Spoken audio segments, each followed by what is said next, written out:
Hello everyone, welcome to ZChem chemistry classes. तो हम अपना बेसिक्स ऑफ केमिस्ट्री की सीरीज को आगे बढ़ाते हैं। तो हमने इसमें 2 लेक्चर पहले कर चुके हैं। उन 2 लेक्चर में हमने क्या किया था ये भी हम जान लेते हैं। हमने स्ट्रक्चर ऑफ एटम देखा था। हमने ये देखा था एटम का क्या होता है, एक न्यूक्लियस होता है और उसमें बहुत सारी क्या होती है, हमारी सेल होती है। और उन सेल में क्या होता है भाई, सेल के अंदर होती है सब सेल, सब सेल में होती है ऑर्बिटल्स, ऑर्बिटल्स में रहते हैं इलेक्ट्रॉन। और वो हमने ये भी देख लिया था कि उन इलेक्ट्रॉन्स जो रहते हैं वो किस में क्लॉकवाइज, किस में एंटी क्लॉकवाइज। मान लीजिए एक ऑर्बिटल में कितने इलेक्ट्रॉन रहते हैं, हमने बताया 2 रहते हैं। 2 क्यों रहते हैं, उनका क्या क्या ओरिएंटेशन होता है, वो सारी चीजें हम पढ़ चुके थे, है ना। अब हम क्या पढ़ने वाले हैं सर, हमारे पास में होते हैं, अगर पीरियड टेबल की बात करें तो हमारे पास होते हैं 118 एलिमेंट्स होते हैं पीरियड टेबल, ठीक है ना, 118। इनमें से हर एक एलिमेंट में अलग अलग इलेक्ट्रॉन्स होते हैं। किसी में कितने होते हैं, किसी में कितने होते हैं। जब सब में अलग अलग इलेक्ट्रॉन्स होते हैं तो उन इलेक्ट्रॉन्स का डिस्ट्रीब्यूशन, भाई इलेक्ट्रॉन कहाँ रहते हैं, जैसे ये हमारी सब सेल्स हैं, इनके अंदर ही तो रहेंगे। पर हमने ये देख लिया जैसे एस है सर, एस में 2 रहते हैं, पी में 6, डी में 10, एफ में 14, मतलब इस तरह से हमारे इलेक्ट्रॉन्स रहते हैं। सभी ऑर्बिटल्स में अलग अलग डिस्ट्रीब्यूशन रहता है। अब हम इलेक्ट्रॉन को अगर भरना स्टार्ट करें तो हम कहाँ करेंगे सर, एस में करें, पी में से स्टार्ट करेंगे, डी से स्टार्ट करेंगे, एफ से स्टार्ट करेंगे। कौन सी सेल से, डायरेक्ट पहली में भरना है, दूसरी में भरना है, तीसरी में भरना है, चौथी में भरना है, पांचवी, कहाँ भरना है इलेक्ट्रॉन। इस चीज का नाम आता है इलेक्ट्रॉनिक कॉन्फ़िगरेशन। क्या नाम बोलते हैं इसको, इलेक्ट्रॉनिक कॉन्फ़िगरेशन। इलेक्ट्रॉनिक कॉन्फ़िगरेशन करना है, कुल मिलाकर ये है। इलेक्ट्रॉनिक कॉन्फ़िगरेशन का मतलब क्या है, इलेक्ट्रॉनिक विन्यास बोलते हैं उसको हिंदी में। इलेक्ट्रॉनिक कॉन्फ़िगरेशन का मतलब है हमें इतनी सारी सब सेल्स हैं हमारे पास, तो इनमें हमें इलेक्ट्रॉन भरना है। अब इलेक्ट्रॉन भरना किसमें है, किस में भरा जाएगा, उसका क्या सीक्वेंस होगा, ये सब हमें कौन बताता है, ये बताता है हमारे पास एक नियम होता है, इसका नाम होता है ओहो प्रिंसिपल। ये प्रिंसिपल हमें ये बताता है भाई हमारे एटम में बहुत सारी सेल होती हैं, उन सेल में बहुत सारी सब सेल्स होती हैं। अब किस सब सेल में इलेक्ट्रॉन पहले आएगा, कौन बताएगा, वो ओहो रूल बताएगा। क्या कहता सर, ओहो रूल का एक ही कहना है, वो इसका ये कहना है कि इलेक्ट्रॉन्स जो आने हैं हमारे पास, जो इलेक्ट्रॉन्स भरे जाएंगे वो पहले उस सब सेल में आएंगे जिसकी एनर्जी होगी कम। मतलब सर जिसकी एनर्जी कम होगी इलेक्ट्रॉन उसमें आ जाएंगे, बहुत अच्छी सी बात। पर ये तो ठीक है सर, मेरे पास में मैंने देखा इतनी सारी ऑर्बिटल्स हैं, मुझे कैसे पता, सॉरी इतनी सारी सब सेल्स हैं, मुझे कैसे पता किसकी एनर्जी कम है। भाई जिसकी एनर्जी कम होगी इलेक्ट्रॉन्स उसमें आना चाहिए। चलो ठीक है, मैंने सोच लिया कि न्यूक्लियस के पास जो सेल है उसमें एनर्जी कम होगी, उसमें जो सब सेल होगी, इसमें कौन है सर, 1s, तो पहले हम 1s में डाल देंगे इलेक्ट्रॉन। जिसने पढ़ा होगा उसको पता होगा, उसने नहीं पढ़ा वो भी सीख लेगा और कुछ अलग चीजें भी सीख लेगा, अलग अंदाज से सीख लेगा। पहले सेल में कौन है, 1s है, हमने इसमें इलेक्ट्रॉन डाल दिया सर, हमें पता चल रहा है। लेकिन जैसे हम दूसरे में पहुंचे ना, हमारे पास एक प्रॉब्लम आ गई। क्या प्रॉब्लम भाई, सर इसमें चलो ठीक है हमने 2 इलेक्ट्रॉन भर दिए, अब जैसे हम सेकंड वाली सेल में पहुंचेंगे हमारे पास 2 सब सेल आ गई, एक आ गई 2s, दूसरी आ गई 2p। हमें ये प्रॉब्लम आ गई सर, अब किसमें भरेंगे हम। भाई सेकंड सेल में क्या हम दोनों में सेम सेम भरेंगे, या पहले एस में भरेंगे, या पहले पी में भरेंगे, किस में भरेंगे। यहाँ से अगर निकल भी गई बाई चांस तो फिर थर्ड में जाकर टिक जाओगे। क्यों, क्योंकि वहां पर तो 3 है, फोर्थ में 4 है, इसी तरह से बढ़ती जा रही है। तो भाई जब ऐसे सब सेल्स हमारे पास और आती जाएंगी एक ही सेल में, अब किस में इलेक्ट्रॉन भरा जाना है, उसी को बोलते हैं इलेक्ट्रॉनिक कॉन्फ़िगरेशन। और वो हमें कौन बताएगा, वो बताता है हमारा कौन, ओहो प्रिंसिपल। क्या कहता सर, कैसे बताएगा एनर्जी। इसके एनर्जी बताने के 2 चीजें, इन्होंने 2 चीज कही। वो क्या कहा, इन्होंने कहा sir n plus L, n plus L की वैल्यू जिसमें हमारी कम होगी, यानी जिसमें हमारी क्या होगी, कम एनर्जी, उसकी भी क्या होगी, हमारी ज्यादा, सॉरी कम होगी। जिसमें n प्लस एल की वैल्यू कम, उसकी एनर्जी भी क्या हो जाएगी, कम। मतलब सर हमें एक चीज समझ में आ रही है, n प्लस एल की वैल्यू कम होगी, एनर्जी कम होगी, एनर्जी कम होगी तो इलेक्ट्रॉन पहले पहुंच जाएगा उसमें। ठीक है, ये भी हमें पता चल गया भाई, n प्लस एल वैल्यू कम, एनर्जी कम, इलेक्ट्रॉन पहले जाना है। अगर मान लीजिए बाई चांस कहीं पर हमें ऐसा मिला, क्या मिला, कि हमारे पास n प्लस एल की वैल्यू हो गई सेम, किन्हीं 2 के लिए या 3 के लिए n प्लस एल की वैल्यू सेम होगी, फिर क्या करेंगे सर, उसके केस में हमें ये करना है, फिर आपको केवल n देखना है, जहां पर n की वैल्यू कम वहां पर उसकी एनर्जी भी कम, और फिर उसके जो इलेक्ट्रॉन्स हैं पहले उसमें आ जाए जिसमें एनर्जी कम होगी। 2 चीज कहिए केवल ऑफ होगी, क्या, n प्लस एल कम हुआ, एनर्जी कम हुई, इलेक्ट्रॉन पहले आ जाएंगे। अगर n प्लस एल की वैल्यू सेम आ गई तो n कम होना चाहिए, फिर एनर्जी, लेकिन सर आपने तो बता दिया, ठीक है ये तो हमें पता चल गया, लेकिन ये है क्या है, क्या है एन, क्या है एल, नहीं पता। चलो बता, क्या हमने पढ़ा है, क्या क्वांटम नंबर्स कहीं ना कहीं पढ़े होते हैं आपने 11th 12th में, उससे पहले भी पढ़ते हैं। क्वांटम नंबर्स 4 होते हैं सर हमारे पास quantum number, principal quantum number, azimuthal quantum number, magnetic quantum number, spin quantum number. Principal quantum number को दिखाते हैं हम एन से, एजीमुथल क्वांटम नंबर को दिखाते हैं एल से, मैग्नेटिक क्वांटम नंबर को दिखाते हैं एम से, और स्पिन क्वांटम नंबर को दिखाते हैं एस से। कहीं ना कहीं पढ़े होंगे। चलो ठीक है सर, हमें ये बताइए इसका मतलब क्या, इसका यूज क्या है। तो जो एन हमने लिखा है ना, एन वो प्रिंसिपल क्वांटम नंबर था, और जो एल है वो हमारा क्या होता है, एजीमुथल क्वांटम नंबर। सर हमें एक चीज समझ में नहीं आ रही, ये एन होता क्या, प्रिंसिपल क्वांटम नंबर एक्चुअल में लड़ते फिरते रहते हैं, कुछ ना कुछ करते रहते हैं, हमें ये बता दीजिए एक्चुअल में होता क्या, फंडा ही खत्म। आज से हमें पता चल जाएगा प्रिंसिपल क्वांटम नंबर क्या होता है। यहाँ आ जाइए सर, एटॉमिक स्ट्रक्चर हमने देखा था ना, देखा था तो हमने क्या कहा था सर, ये पहली सेल है, इसमें एन की वैल्यू 1 2 3 4 5 6 बढ़ती जा रही है। सर यही है प्रिंसिपल क्वांटम नंबर। कहने का मतलब क्या है मेरा, कहने का मतलब ये, जो जितने नंबर की सेल उसका प्रिंसिपल क्वांटम नंबर उतना ही होगा। भाई इसमें पहली सेल है, प्रिंसिपल क्वांटम नंबर 1, सेकंड वाले की सेकंड हो जाएगी 3 4 5 6, यही है एन की वैल्यू, और इसी को बोलते हैं प्रिंसिपल क्वांटम नंबर। भाई सर एक बात और, ये प्रिंसिपल क्वांटम नंबर क्या बता रहा है हमें, ये बता रहा है सेल, ये बता रहा है एटम के अंदर कौन से नंबर की सेल है। सर हम ये कहना चाह रहे हैं, क्या कहना चाह रहे हैं कि प्रिंसिपल क्वांटम नंबर किसके बारे में बताएगा हमें, प्रिंसिपल क्वांटम नंबर हमें बताएगा किसके बारे में, सेल के बारे में। किसके बारे में बताता है, सेल, या जिसको हम क्या बोल देते हैं, ऑर्बिट बोल देते हैं। सर कौन से नंबर की ऑर्बिट है, कौन से नंबर की सेल है, वो बताएगा कौन, हमारा प्रिंसिपल क्वांटम नंबर। भाई जब हम इलेक्ट्रॉन भरेंगे तो हमें ये तो पता होना चाहिए ना कि कौन सी वाली सेल में पहले बनना, पहले में बनना, दूसरे में बनना, तीसरे में बनना, चौथे में बनना, ये तो पता होना चाहिए। तो सेल या ऑर्बिट के बारे में बताता कौन, principal quantum number. Azimuthal quantum number किस चीज को बताता है सर, ये बताता है आपको सब सेल के बारे में। किसके बारे में बताएगा, सब सेल। सब सेल बोले तो अब हम अगर यहाँ देखें, हमारे पास बहुत सारी सब सेल है भाई, इसमें एस भी है, पी भी है, डी भी है, एफ भी, इन्हीं को तो सब सेल बोल रहे हैं। इन्हीं में हमें इलेक्ट्रॉन बनने, हमें ऑर्बिटल तक जाने की जरूरत है। इलेक्ट्रॉन कॉन्फिगरेशन में ऑर्बिटल्स का काम नहीं है, हम किसका काम कर रहे हैं, केवल सेल और सब सेल। हमें सब सेल में इलेक्ट्रॉन बनने हैं, सब सेल में इलेक्ट्रॉन बनने हैं, तो हमने क्या कर लिया, हमने ये जान लिया भैया जो प्रिंसिपल क्वांटम नंबर है वो क्या बताता है, सेल या फिर ऑर्बिट के बारे में, और जो हमारा एजीमुथल क्वांटम नंबर है वो बताता है सब सेल के बारे में। हम बात करें सर मैग्नेटिक क्वांटम नंबर क्या बताता है, ये बताता है हमारा ओरिएंटेशन, ओरिएंटेशन ऑफ ऑर्बिटल्स, या ओरिएंटेशन ऑफ ऑर्बिटल्स।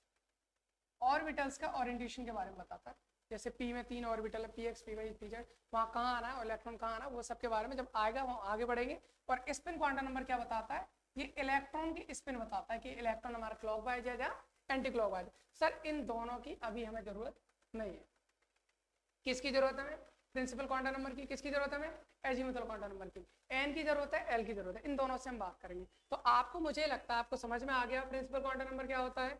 दूसरी बात हमारा एजीमुथल क्वांटम नंबर क्या होता है। सर एक चीज प्रॉब्लम अभी भी आ रही है, क्या आ रही है सर, प्रिंसिपल क्वांटम नंबर तो हम निकालना सीख गए, यानी पहली सेल है तो 1 हो जाएगा, सेकंड है सेकंड हो जाएगा, थर्ड है थर्ड हो जाएगा। लेकिन प्रॉब्लम ये है सर, सब सेल तो हमारे पास एसपीडीएफ है, इसके लिए एजीमुथल क्वांटम नंबर कहाँ से लाएंगे, उसके लिए मैं आपको बता देता हूँ। हालांकि आप पढ़ा होगा, जिसने क्वांटम नंबर सबको पता होगा, नहीं पता है तो अभी समझ लीजिए। हमारे पास में कितनी सब सेल है सर, हमारे पास है 4।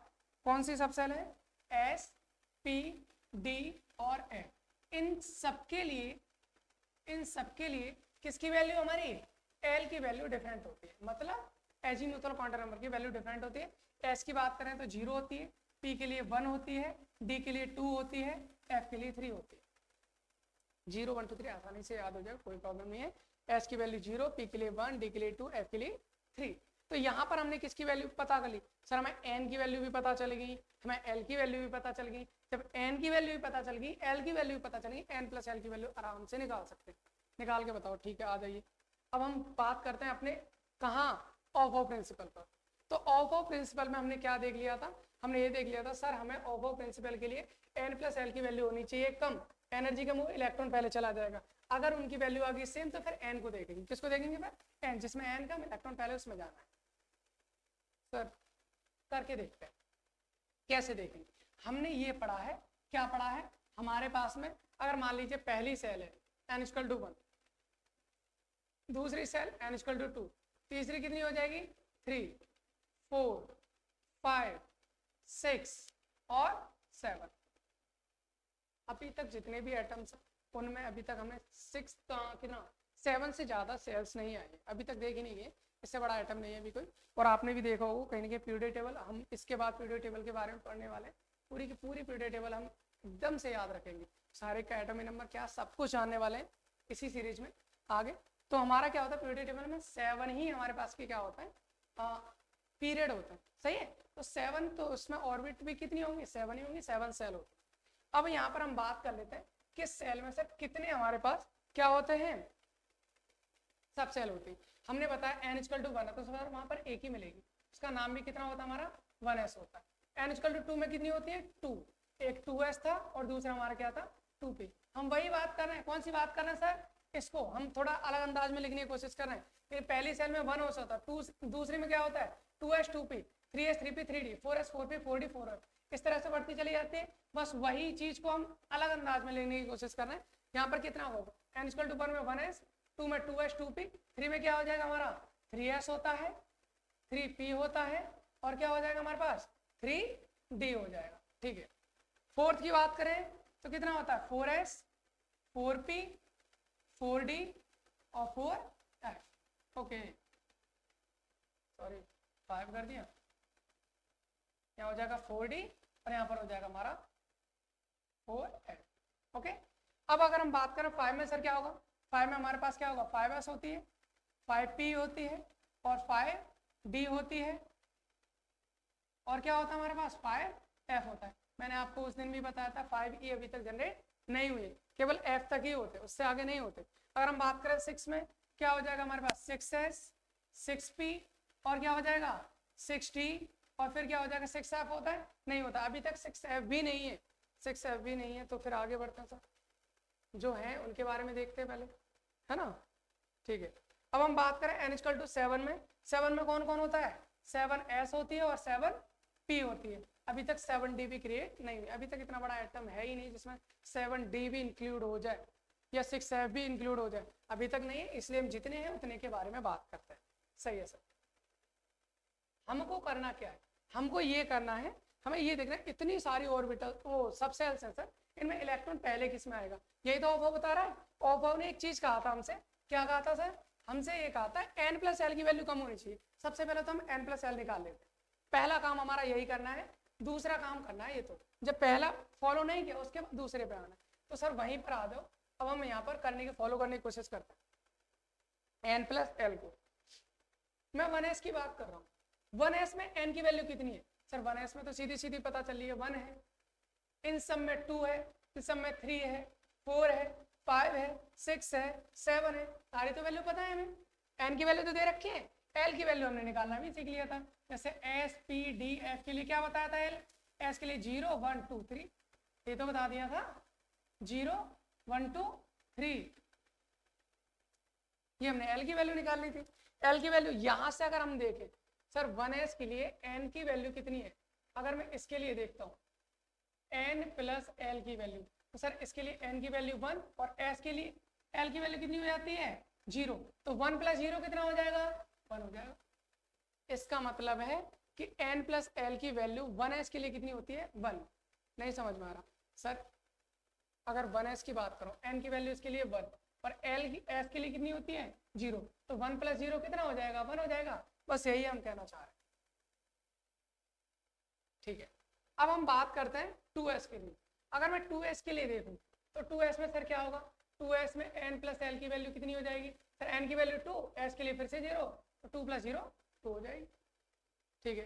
3s के लिए बात, 3s के लिए अगर मैं बात करता हूँ, 3s के लिए 3 है ना और s के लिए 0, 3 + 0 कितना हो जाएगा 3, और 2p में कितना हो जाएगा n की वैल्यू 2, देखो n की वैल्यू कितनी हुई, इसके आगे 2 लिखा है ना, ये n की वैल्यू होती है, और p के लिए कितना होता है 1, तो 2 + 1 कितना हो गया 3। इसका मतलब क्या सर, 3s के लिए n+1 और 2p के लिए n+1 की वैल्यू हो जाएगी सेम, इसकी वैल्यू है n+l की वैल्यू हो जाएगी कितनी 3, 3s और 2p के लिए n+l की वैल्यू हो जाती है 3। अब आगे करो, अगर मैं 4s की निकालूं तो 4 + 0 4, 3 + 1 4, यानी कि इनके लिए भी n + l की वैल्यू कितनी हो जाएगी 4। किसके लिए सर? 1s के लिए तो 1 आई, 2s के लिए 2 आई, 3s और 2p के लिए 3 आई, 4s 4 3p के लिए कितनी आ गई 4 आ गई। कैसे आई? इसमें 3 n की वैल्यू 3 होगी, p के लिए कितना होता 1, 3 + 1 4 हो गया। इसी तरह से यहाँ पर करते हैं 5 + 0 5, 4 + 1 5, 3 + 2 कितना हो जाएगा 5, यानी इसके लिए n + l की वैल्यू कितनी हो जाएगी सर 5। बहुत अच्छी सी चीज है, अगर आप निकालोगे इनके लिए तो इनके लिए n + l की वैल्यू आ जाएगी कितनी 6। ओके, यहाँ पर इसके लिए कितनी आ जाएगी n + l की वैल्यू 7, कितनी आ जाएगी 7। और अगर इनके लिए निकाला तो n + l की वैल्यू कितनी आ जाती है हमारी। सर आपने तिरछा मैंने इसलिए बना रहा था ताकि आपको समझ में आ जाए n + l। अब मैं इसको यहाँ से हटा रहा हूँ, आगे और भी समझा सकते हैं। ठीक है, क्या कहना चाह रहा हूँ सर? मैं ये कहना चाह रहा हूँ यहाँ पर क्या n = यानी 1s के लिए n + l की वैल्यू है 1, 2s के लिए ये 2, 3s और 3p के लिए दोनों के लिए सेम है, और इन दोनों के लिए सेम है, फिर इन तीनों में सेम है। इसी तरह से यानी 1 2 3 4 5 6 7 और 8, इस तरह से n + l की वैल्यू हमने निकाल ली। हमारे ओवर रूल में ये कहा गया था क्या, जिसमें n + l की वैल्यू कम एनर्जी, उसमें मतलब एनर्जी उसकी कम होगी, इलेक्ट्रॉन भी पहले उसी में आएगा। तो अगर हम यहाँ पर देखें सर n + l की वैल्यू कम है सबसे पहले किसकी 1s की, तो इलेक्ट्रॉन सबसे पहले 1s में ही आएगा। क्यों? क्योंकि उसके n + l की वैल्यू कितनी है 1 है। और अगर मैं 2s की बात करूं n + l की वैल्यू होगी 2, तो इलेक्ट्रॉन आएगा दूसरा इसमें। लेकिन प्रॉब्लम आ गई सर, यहाँ कहाँ पर आ गई सर 3s और कहाँ 2p, इन दोनों के लिए n + l की वैल्यू आ गई सेम। इसके लिए भी हमें क्या प्रॉब्लम सॉल्व कर रखी है पहले से, क्या अगर n + l की वैल्यू सेम तो जहां पर n कम उसकी एनर्जी कम, इलेक्ट्रॉन पहले वहां। इसका मतलब अब होगी हमारी प्रॉब्लम सारी सॉल्व। क्या होगी सर प्रॉब्लम सॉल्व? प्रॉब्लम ये सॉल्व होगी अब हमारी। देखो क्या सॉल्व होगी हमारे पास, पहले इलेक्ट्रॉन आएगा 1s में, क्यों? क्योंकि इसके n + l की वैल्यू 1 है, सबसे कम है। फिर किस में आएगा 2s में आ जाएगा, इसका 2 है। इसके बाद इन दोनों में सेम है, तो n की वैल्यू किस में कम है, जिसमें कम होगी उसमें पहले जाएगा। इसमें 2 है, इसमें 3 है, यानी n की वैल्यू यहाँ कम है तो पहले आएगा 2p में, उसके बाद 3s में। फिर क्या होगा, आगे में आओ, फिर इसके बाद 3p, फिर 4s, फिर इसमें आएगा 3d 4p 5s। इसी तरह से कुल मिलाकर हमें करना क्या है, तीर चलाने, वो भी पीछे की साइड से। सर यही है, आपने भी पढ़ा होगा पहले है ना, इसी को बोलते हैं ऑफ-बाउ प्रिंसिपल। क्या कहता है ऑफ-बाउ प्रिंसिपल? सर सबसे पहले इलेक्ट्रॉन आएगा हमारा 1s में, उसके बाद किस में आएगा 2s में, फिर 2p 3s 3p 4s। इसी तरह से हमारे इलेक्ट्रॉन फिल होते हुए चले जाते हैं, कोई प्रॉब्लम हमें नहीं आती। यानी हम जितनी भी हमारे पास सब सेल्स थी हमने सब में देख लिया है कि इलेक्ट्रॉन हमारा कैसे कैसे भरा जाना है। सर इलेक्ट्रॉन कॉन्फ़िगरेशन करके बता दीजिए एक दो बार, सबका करेंगे, आगे आगे करते रहेंगे। जैसे कि मान लीजिए पहले मैं बात करता हूँ, किसकी बात कर लेता हूँ, जैसे मेरे पास में सबसे छोटा एलिमेंट कौन है, हाइड्रोजन है। इसमें कितने इलेक्ट्रॉन होते हैं सर 1 होता है। इलेक्ट्रॉन कैसे पता चलेंगे सर कितने, जितना उसका एटॉमिक नंबर इलेक्ट्रॉन उतना होता है उसका नंबर। तो हाइड्रोजन में कितना होता है 1, तो हम इसका इलेक्ट्रॉन कॉन्फ़िगरेशन कैसे करेंगे, सबसे पहले इलेक्ट्रॉन कहाँ आएगा सर, सबसे पहले हमने अभी देखा, क्या देखा हमने देखा सबसे पहले कौन आता 1s। सर जब तक 1s नहीं भरेगी तब तक इलेक्ट्रॉन 2s में नहीं जाएगा, जब तक 2s नहीं भरेगी तब तक 2p में नहीं जाएगा, जब तक 2p नहीं भरेगा तब तक 3s में। यानी इस तरह से आपको क्या करना है, पूरे सीक्वेंस में चलना ही चलना है। चलिए यहाँ पर अब हम बात कर लेते हैं 1s में कितना है 1 इलेक्ट्रॉन, तो कैसे भरेंगे 1s 1। सर हीलियम की बात करो तो हीलियम में कितने होते हैं 2, तो कैसे करेंगे हम 1s 2।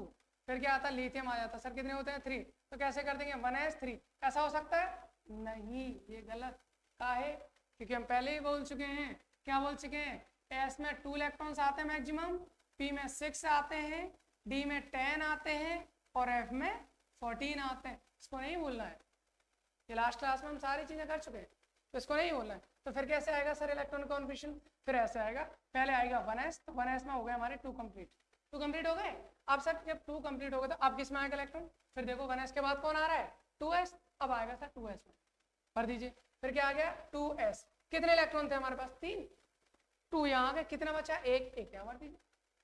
तो क्या हो जाएगा इसका इलेक्ट्रॉन कॉन्फ़िगरेशन, इसका इलेक्ट्रॉनिक कॉन्फ़िगरेशन हो जाता है 1s2 2s 1। इसी तरह से मान लीजिए कार्बन लेता हूँ, कितना होता है 6 होता है। तो कैसे करेंगे हम 1s2 और 2s2, क्यों? क्योंकि हमारे 6 है। अभी हमने कितने भर दिया 4 भर दिया, 2 2 4 हो गया। अभी कितने बचे 2, 2s के बाद कौन आएगा, जब आप वहां देखोगे तो कौन आता है वहां पर 2p, तो उसमें बच जाएंगे 2p2। इस तरह से हमें हर एक एलिमेंट का इलेक्ट्रॉनिक कॉन्फ़िगरेशन कर लेना है। सारे जितने भी हैं सबके इलेक्ट्रॉनिक कॉन्फ़िगरेशन हम कर लेते हैं। अब इनका फायदा क्या होने वाला सर, इन्हीं पर बेस होती है पूरी की पूरी पीरियोडिक टेबल। हम सारी की सारी पीरियोडिक टेबल यही हम बनाएंगे, नेक्स्ट लेक्चर में लेके आएंगे। उसमें सारी की सारी पीरियोडिक टेबल बनाकर उसको सीख भी लेंगे और याद भी रखेंगे, कोई दिक्कत उसमें हमारी नहीं होने वाली है। सही है। एक चीज़ और समझ लेते हैं हम छोटी सी, उसके बाद हम बंद करेंगे इसको। वो क्या है हमारा, बहुत हल्की सी चीज़ है, इसका नाम होता है हमारे पास Hund's rule. Hund's rule of maximum multiplicity. इसका मतलब क्या है सर, बहुत छोटा सा टॉपिक है। हुन्स रूल हमारा क्या बताता है सर, ओवर रूल ने क्या बताया, इलेक्ट्रॉन की फिलिंग बताई थी। किस में बताई थी इलेक्ट्रॉन की फिलिंग, सब सेल्स में। सब सेल में बताई थी ना, सब सेल में 1s में 2s में 3s में 2p में 3s पे 3p, इस तरह से बढ़ती चली जा रही थी। अब हमारा हुन्स रूल क्या कहता है, हुन्स रूल ये कहता है सर, जैसे अगर मैं p सब सेल की बात करता हूँ, लेकिन p सब सेल में तो हमारे पास में 3 ऑर्बिटल्स होती है। अगर हम इलेक्ट्रॉन इसमें भरना है, मान लीजिए मेरा p1 आ गया तो मैं कैसे भरूंगा, p2 आ गया तो मैं कैसे भरूंगा, p3 आ गया तो मैं कैसे भरूंगा, p4 आ गया तो मैं कैसे भरूंगा। सब सेल में तो मैंने भर दिया, लेकिन ऑर्बिटल्स में कैसे भरे जाने ये बता दीजिए बस। और यही होता हमारा क्या, हुन्स रूल। मतलब कहने का क्या, अगर p1 आ गया सर मैंने 1 इलेक्ट्रॉन भरना है, कोई बात नहीं मैं भर देता हूँ।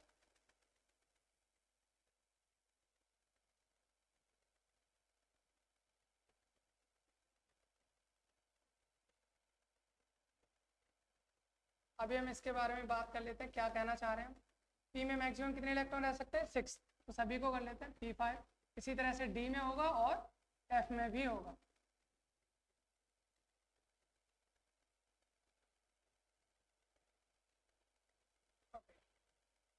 अब हम यहाँ बात कर लेते हैं किसकी, इलेक्ट्रॉन फिलिंग। p1 है सर, कितने इलेक्ट्रॉन है 1 इलेक्ट्रॉन है। 1 इलेक्ट्रॉन कहाँ आ जाएगा, कैसे आ जाएगा, हम भर देते हैं 1 इलेक्ट्रॉन। फिलिंग करना हम देखा ना 1 इलेक्ट्रॉन कैसे भर जाता है। अब इसके बाद जैसे 2 आए हमारे पास, 2 तरीके हैं हमारे पास भरने के। कैसे, एक तो मैंने ऐसे भर दिया 1 then 2, और एक मैंने ऐसे भर दिया 1 और 2। क्या सर दोनों सही है, आप में से किसी ने पढ़ा हो तो आप कहें नहीं सर दोनों सही नहीं है, केवल एक सही है। तो कौन सा सही है, पहले वाला हमारा सही है और दूसरे वाला हमारा क्या है गलत। क्यों, यही हुन्स रूल है। हुन्स रूल ये कहता है अगर हमारे पास कुछ ऐसी ऑर्बिटल्स हैं जिनकी एनर्जी सेम है, p ऑर्बिटल में कितनी है 3 है, तीनों की एनर्जी बिल्कुल सेम है। जब अगर एनर्जी हमारी सेम है तो उसमें जब तक एक एक इलेक्ट्रॉन सब में कंप्लीट ना हो जाए तब तक हम पेयरिंग नहीं कर सकते। बस यही Hund's rule of maximum multiplicity है। अगर हमारे पास 2 है, जब तक ये तीनों में जब तक 1 इलेक्ट्रॉन ना आ जाए तब तक पेयरिंग नहीं करनी, इसलिए क्या हो जाएगा गलत। सर हमारे पास कितने 3, 1 2 3, एक ऐसे तरीका, दूसरा 1 2 3 ऐसे, तो ये हो जाएगा गलत। क्यों, क्योंकि यहाँ पर अभी तक तो एक खाली रहेगी, उससे पहले हमने पेयरिंग कर दी, तो ये गलत तरीका है। दूसरा ऐसे 1 2 3 4, 4 वाले में इधर 1 2 3 4, अभी तक खाली है, पेयरिंग कर दी, ये गलत हो गया, ये हमारा सही हो जाएगा। इसी तरह से 5 करेंगे 1 2 3 4 5, अब कर सकते हैं पेयरिंग 1 2 3 4 5 6, कुल मिलाकर यही रखना है। तो इससे हम बोलते हैं Hund's rule of maximum multiplicity. यानी कहने का मतलब ये, हुन्स रूल ये कहता है अगर हमारे पास में ऐसी ऑर्बिटल है जिनकी एनर्जी है सेम, तो जब तक सब में एक एक इलेक्ट्रॉन कंप्लीट ना हो जाए तब तक हम पेयरिंग नहीं कर सकते। इसी को Hund's rule of maximum multiplicity कहते हैं। आज की क्लास में हम इतना ही करेंगे, बाकी हम नेक्स्ट क्लास में करेंगे। Thanks for watching. और अगर वीडियो अच्छी लग रही है, सीरीज अच्छी लग रही है, आप ज़्यादा से ज़्यादा लोगों को शेयर करें ताकि उन तक भी पहुँच सके। Thank you.